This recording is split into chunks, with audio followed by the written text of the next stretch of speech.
ఈనాటి శుభదినం కార్యక్రమానికి అధ్యక్షత వహిస్తున్న స్థానిక ఎమ్మెల్యే మా పాత మిత్రులు కూడా దానం నాగేందర్ గారు, అదేవిధంగా ఈ కార్యక్రమానికి ముఖ్య అతిథిగా వచ్చేసినటువంటి గౌరవ మంత్రివర్యులు, తన పాత జిల్లాలో మేము ఎస్పీగా చేశాము, అప్పటి నుంచి పరిచయం ఉన్నటువంటి గౌరవనీయులు శ్రీ పొన్నం ప్రభాకర్ గారు, honourable minister for BC welfare and transport, అదేవిధంగా మన హైదరాబాద్ నగరానికి ప్రథమ పౌరుడు మన మేయర్ గారు, ఎమ్మెల్సీ గారు, మరియు అందరు కార్పొరేటర్స్కి, జిల్లా కలెక్టర్ గారు అందరికీ కూడా నేను చేతి జోడించి సాధారణంగా నమస్కారం తెలియపరిచేస్తూ, ఈనాటి ఫిగర్స్ అన్నీ చెప్తారు, కానీ కొన్ని ముఖ్యమైన విషయాలు మీ దృష్టికి తేవాలనేది చాలా క్లుప్తంగా నేను కొన్ని విషయం చెప్తాను.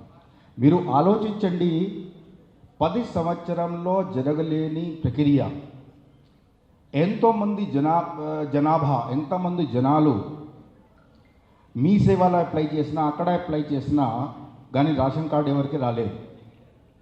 మన గౌరవ ముఖ్యమంత్రి గారు పెద్దలు శ్రీ రేవంత్ రెడ్డి గారికి ఆధ్వర్యంలో, పౌర సరఫరా శాఖ మంత్రులు ఉత్తమ్ కుమార్ రెడ్డి గారికి ఆధ్వర్యంలో మరియు మొత్తం కేబినెట్ని ఆమోదించి చారిత్రకమైన నిర్ణయం ఒకటి తీసుకోవడం జరిగింది.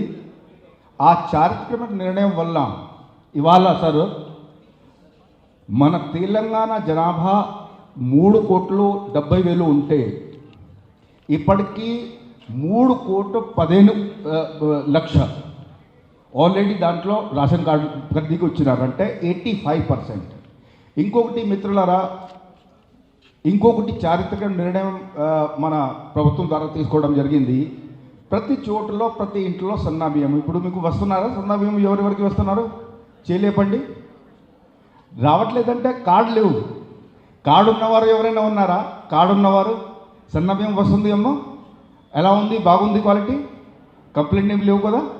సో సన్నా బియ్యము ఇచ్చే కంప్లైంట్ ఉంటే ఎప్పటికి చెప్పండి, మంచిగానే ఉంది కదా, చూడండి సార్. సో సన్నా బియ్యము ఒకవైపు ఇవ్వడం మన ప్రభుత్వానికి ప్రజల ఆకాంక్షల ఆశయాల మేరకు ప్రతి ఒక్కరి ఇంట్లో కడుపు నిండా ఆహారం ఇవ్వాలి, అది కూడా మంచి క్వాలిటీ ఇవ్వాలి. అంతకుముందు పీడిఎస్ రీసైకిల్లో ఏదో చెత్తగా బియ్యం వస్తే మీరు అందరూ అమ్మేసేవారు, అవునా కాదా? ఇప్పుడు అమ్మడం లేదు కదా.